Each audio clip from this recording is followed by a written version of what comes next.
قابض بھارتی فورسز نے سری نگر شہر میں سیکیورٹی مزید سخت اور تلاشیوں کا سلسلہ تیز کر دیا ہے۔ فوجیوں اور پولیس اہلکاروں کی بھاری نفری کو شہر کے متعدد علاقوں میں تعینات کر کے گاڑیوں اور راہگیروں کی تلاشیوں کا سلسلہ تیز کر دیا گیا۔ اس مقصد کے لیے نئی چوکیاں اور بلٹ پروف بنکر بھی قائم کیے گئے۔ فلائنگ اسکواڈز کے ساتھ اضافی سیکیورٹی اہلکاروں کو لال چوک، جہانگیر چوک، ہری سنگھ ہائی اسٹریٹ، ریگل چوک، TRC چوک، پولو ویو اور سٹی سینٹر کے قریبی علاقوں میں تعینات کیا گیا۔ قابض فورسز نے کپواڑہ، بارامولہ، گاندربل، بڑگام، اسلام آباد، پلوامہ، شوپیاں، کولگام، ڈوڈا، کشتواڑ، پونچھ، راجوری اور کٹھوا کے اضلاع کے مختلف علاقوں میں بھی محاصرے اور تلاشی کی کارروائیاں جاری رکھی اور لوگوں کو ہراساں اور خوفزدہ کیا۔ کل جماعتی حریت کانفرنس نے کہا ہے کہ بھارتی ریاستی دہشت گردی کشمیریوں کے جذبہ آزادی کو شکست نہیں دے سکتی اور وہ آزادی کے مشن کو پائے تکمیل تک پہنچانے کے لیے اپنی جدوجہد جاری رکھیں گے۔ سری نگر سے جاری ایک بیان میں حریت کے ترجمان نے عالمی برادری سے اپیل کی ہے کہ وہ بھارت کو اس کے جنگی جرائم اور مقبوضہ علاقے میں انسانیت کے خلاف جرائم پر احتساب کرے۔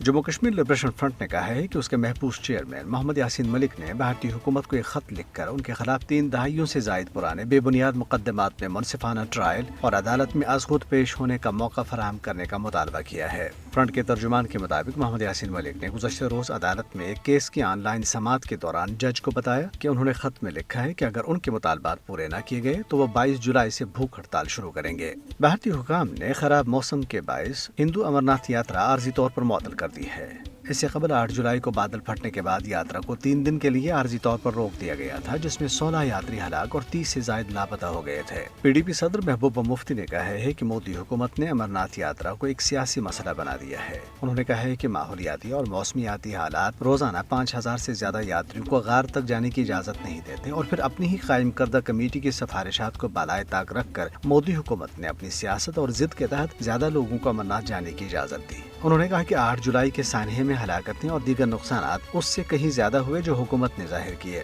نیشنل کانفرنس کے سربراہ ڈاکٹر فاروق عبداللہ نے مودی حکومت پر زور دیا ہے کہ وہ کشمیری عوام کے ساتھ روا رکھی گئی اپنی ظالمانہ پالیسی فوری طور پر ترک کر کے مقبوضہ علاقے کی 5 اگست 2019 سے قبل والی حیثیت بحال کرے۔ انہوں نے کہا ہے کہ مقبوضہ علاقے کی خصوصی حیثیت کی بحالی کشمیری عوام پر مودی حکومت کا کوئی احسان نہیں ہوگا، بلکہ یہ سہولت انہیں بھارت کے آئین میں فراہم کی گئی ہے، جسے اس نے جبری طور پر کشمیری عوام سے چھین لیا۔ بھارت کے سابق نائب صدر حامد انصاری نے BJP کی طرف سے عائد کیے گئے اس الزام کو بے بنیاد اور جھوٹ کا پلندہ قرار دیا ہے، جس میں کہا گیا ہے کہ انہوں نے اپنی نائب صدارت کے دوران ISI سے مبینہ رابطہ رکھنے والے ایک پاکستانی صحافی نصرت مرزا کو بھارت کے دورے کی دعوت دی تھی۔ انہوں نے کہا کہ اول تو وہ اس صحافی سے نہیں ملے اور دوسرا نائب صدر کے کسی بھی پروگرام میں غیر ملکی مہمانوں کو حکومت کے مشورے کے بعد مدعو کیا جاتا ہے۔ انہوں نے ایران میں بھارت کے سفیر کے طور پر قومی مفادات پر سمجھوتہ کرنے کے BJP کے الزام کو بھی مسترد کر دیا۔ کانگریس نے ان الزامات پر BJP کو آڑے ہاتھوں لیتے ہوئے اسے مودی اور ان کی جماعت کے فکری دیوالیہ پن سے تعبیر کیا۔